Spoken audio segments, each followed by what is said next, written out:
So third lesson గురించి అయితే discuss చేద్దాం. థర్డ్ లెసన్ వచ్చేసి వర్షం. దీన్ని ఎవరు రాశారు అంటే పల్ల దుర్గయ్య గారు రచించారు. పల్ల దుర్గయ్య వచ్చేసి హన్మకొండ జిల్లా మడికొండ గ్రామంలో జన్మించారు. ఈ పాఠం ఖండకావ్యం ప్రక్రియకు చెందింది.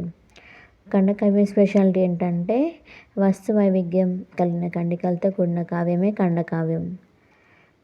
ఈ పాఠ్యభాగం పల్ల దుర్గయ్య గారు రచించిన పాలవెల్లి అనే ఖండకావ్యం నుండి తీసుకోబడింది. పల్ల దుర్గయ్య గారు హన్మకొండ జిల్లా మడికొండ గ్రామంలో జన్మించారు. ఈయన తల్లిదండ్రులు వచ్చేసి నరసమ్మ పాపయ్య శాస్త్రి. ఈయనకు సంస్కృతం, తెలుగు, ఆంగ్ల భాషల్లో పాండిత్యం ఉన్నది. ఉస్మానియా విశ్వవిద్యాలయం నుంచి తెలుగులో మొట్టమొదటి ఎంఏ పట్టా అందుకున్నారు. పాలవెల్లి, గంగిరెద్దు మొదలైన ఇతని రచనలు 16వ శతాబ్దం తెలుగు ప్రబంధ వాజ్మయం తద్వికాసం అనే అంశంపై పరిశోధన చేశాడు. ఈయన శైలి తెలంగాణ పదజాలంలో సున్నితమైన హాస్యంతో సాగుతుంది.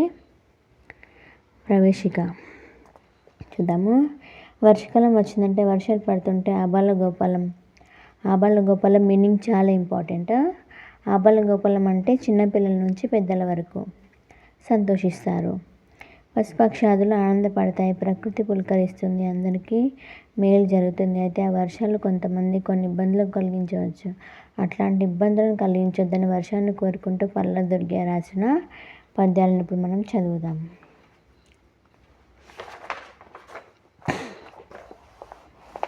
నిన్నటిదాకా లేవు కదా, నింగిని పుట్టియు పుట్టకుండానే మిన్నెగ బ్రాగిననుచు మీసాలు దువ్వుచు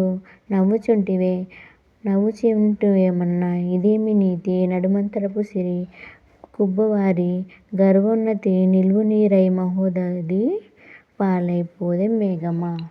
అంటే ఈ వర్షం గురించి ఏమంటున్నాడంటే కవి, ఓ మేఘమా, నిన్నటి వరకు ఆకాశంలో లేవు కదా, పుట్టకుండానే ఆకాశానికి ఎగవాకినావు. మీసాలు దువ్వుతూ గర్వంతోనూ నవ్వుతున్నావెందుకు? ఇది నీతి కాదు. నడుమంతపు సిరికి మిడిసిపడితేవాడు గర్వం నిలువున నీరై సముద్రం పాలవుతుందని తెలుసుకో అని చెప్పేసి వర్షం గురించి అంటున్నాడు అన్నమాట కవి. చిటపట చినుకులు రాలెను, పటపట వడగండ్లు పొడిమిపై పడే, దారెలు పుటపుటనై కుండలతో నట్నీటిని దొరలించినట్టులై కనుపట్టెను. చిటపట చినుకులతో వాన మొదలైంది. పటపటమని వడగండ్లు భూమి మీద పడ్డాయి.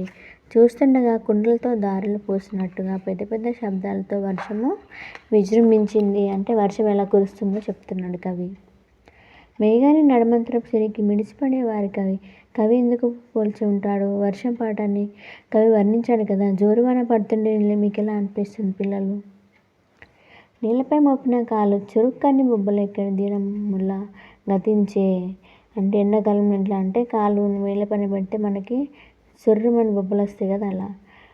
నించుక అశ్రద్ధ నుంచిన పాదము జురుక్కని జారదొడగే. పగలు రాత్రి అనక పాలతులనక ప్రజలందరూ ఛత్రపతులయ్యారి.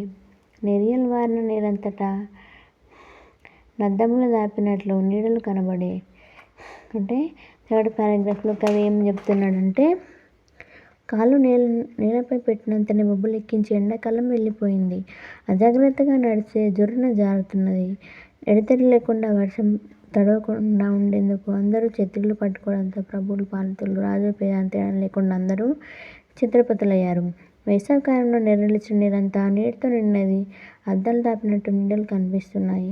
వర్షానికి పులకించిన నీరంతా పచ్చదనంతో రామచిలుకలా కనిపిస్తుంది. ఆబోతులు హుంకారంతో రంకెలు వేస్తున్నాయి. రైతులు నాగలు బట్టి వ్యవసాయానికి సిద్ధపడ్డారు.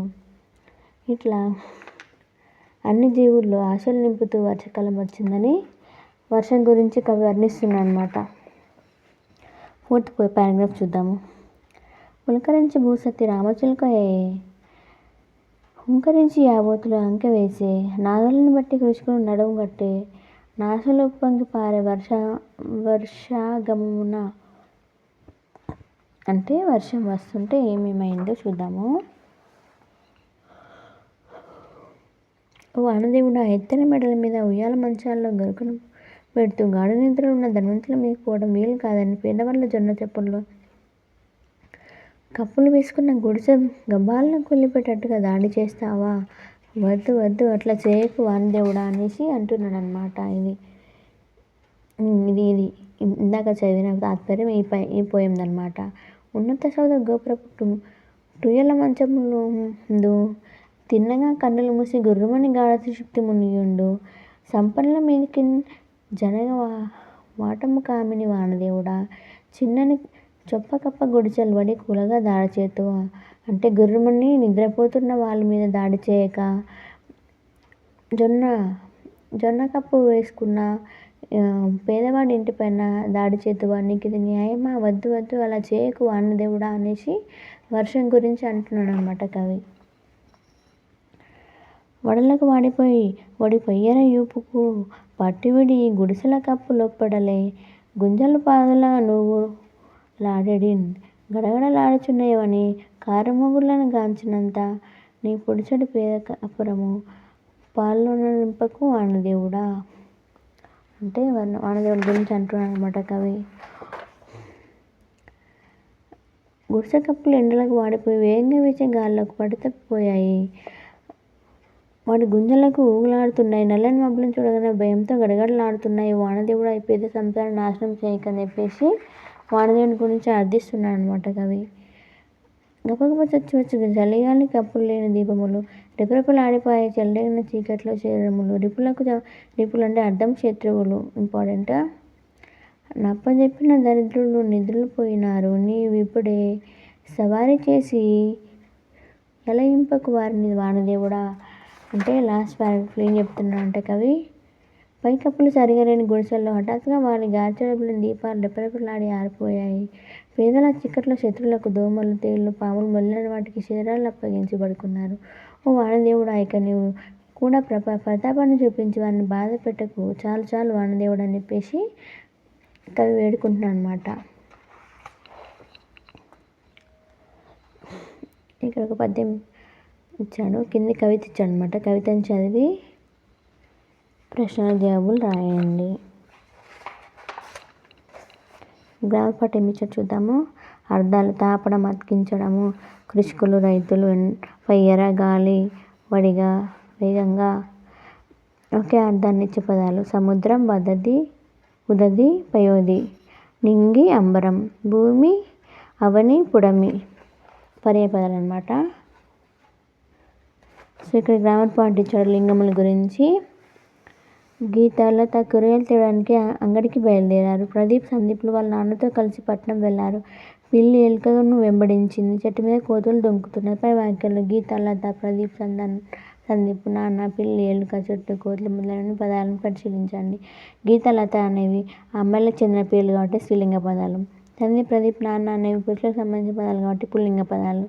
పిల్లి ఎలుక చెట్టు కోతులు మొదలైన పదాలు పురుషులను కానీ స్త్రీలను కానీ సూచించే ఇట్లాంటి పదాలు నపుంసకలింగాలు అంటారు. ఓకేనా.